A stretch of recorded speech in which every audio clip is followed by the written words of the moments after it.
మహాదేవ శ్రీమాత్ర నమః. Welcome to our channel times భక్తి. ఇక్కడ అదృష్టము త్వరగా కలగాలి అనుకున్న లేదా అదృష్టానికి సంబంధించి ఆర్థిక సమస్యలతో లేదా కుటుంబ సమస్యలతో సతమతం అయిపోయేటువంటి వారు కూడా చాలా మంది ఉన్నారు. సో ఒక ఆర్థికంగానే కాకుండా కుటుంబ సమస్యలతో అయినా లేదా ఆ ఇంట్లో ఉండేటువంటి సమస్యలతో అయినా కూడా సతమతం అయిపోయేటువంటి సందర్భాలలో మరి ఈ యొక్క రెమెడీ ఒకసారి చేసి చూడండి. ఎందుకంటే చాలా మంచి ఫలితం అయితే ఉంటుంది కనుక తప్పకుండా మనం చెప్పేటువంటి రెమెడీస్ అన్నీ కూడా ఎంతో అద్భుతంగా ఉంటున్నాయి అని చెప్పి చాలా కాలర్స్ రూపకంగా మన అపాయింట్మెంట్స్ తీసుకునేటువంటి వారు కానీ జరుగుతున్నట్టుగా చెప్తున్నారని కానీ లేదా గతంలో మాకు అయినటువంటి సందర్భాలు కానీ ఈవెంట్స్ కానీ గుడ్ ఈవెంట్స్ బ్యాడ్ ఈవెంట్స్ ఇవన్నీ ఎంతో కళ్ళకు కట్టినట్టుగా కూడా చెప్తున్నారు కనుక అని ఎంతో మంది కూడా చెప్పడం జరుగుతున్నది. సో ఈ రెమెడీ కూడా ఒకసారి చేసి చూడండి. ఎందుకంటే రెమెడీస్ అనేటువంటివి కోకొల్లలు జాతకరీత్యా లగ్నం కానీ లగ్నాధిపతి కానీ లేదా మీ లాభాధిపతి కానీ చూసుకొని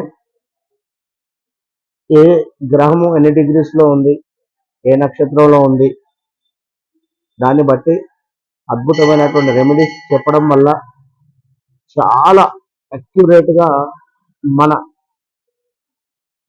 రిజల్ట్ ఉండడం జరుగుతుంది కనుక ఈ విషయాన్ని గమనించుకోండి. రెమెడీస్ అనేటువంటివి కొన్ని లక్షలు ఉన్నవి, బట్ మీ జాతకరీత్యా సెట్ అయ్యేటువంటిది ఏదో ఒకటి రెండు మాత్రమే ఉంటాయి అనేటువంటి విషయాన్ని మీరు గమనించుకోండి. కనుక ఎవరైతే ఆర్థికంగా కావచ్చును, అదేవిధంగా అదృష్టం కలిసి రావాలి అని అనుకునేటువంటి వారు మీరు 9 మంగళవారాలు కూడా ఒక రావి చెట్టు కింద ఉండేటువంటి జంట నాగుల విగ్రహం లేదా రావి చెట్టు లేకున్నా మామూలు జంట నాగులు ఉండేటువంటి విగ్రహం దగ్గర అయినా కూడా రావి చెట్టు ఉంటే ఇంకా ఎంతో శ్రేష్టము కనుక రావి చెట్టు కింద ఉండేటువంటి జంట నాగుల వద్ద పంచామృతాలతో అభిషేకం చేయాలి లేదా పాలతో అభిషేకం చేసిన వెంటనే పసుపు కుంకుమ వేయాలి విగ్రహాలపై.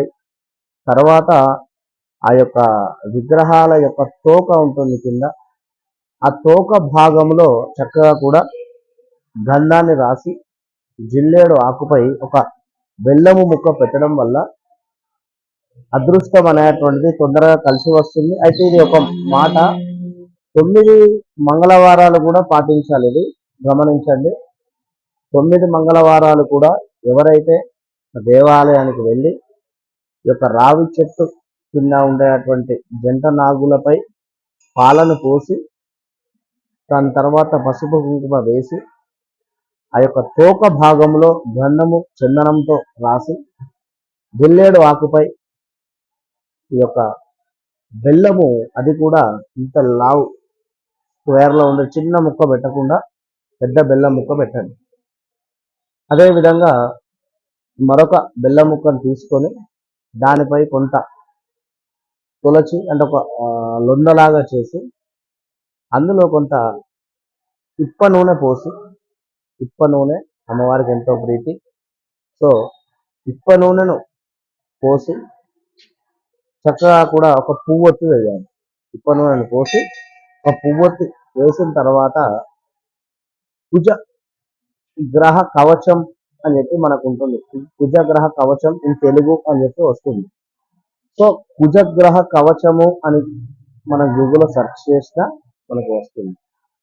సో ఆ యొక్క కుజగ్రహ కవచమును ఒక 11 సార్లు పారాయణం చేయాలి. కుదిరితే ఉదయం 5:40 నుండి 6:40 లోపు మంగళవారం ఆచరించండి, లేదా మంగళవారము రాహుకాలం సమయంలో అయినా లేదా ఉదయము మీకు తోచినట్టు. అంటే ఇక్కడ సమయం అనేటువంటి ఎంతో ఇంపార్టెంట్ కనుక ఆ సమయం అది ఉదయం 5:40 నుండి 6:40 అనేటువంటిది ఇక్కడ హోరా సమయం అది.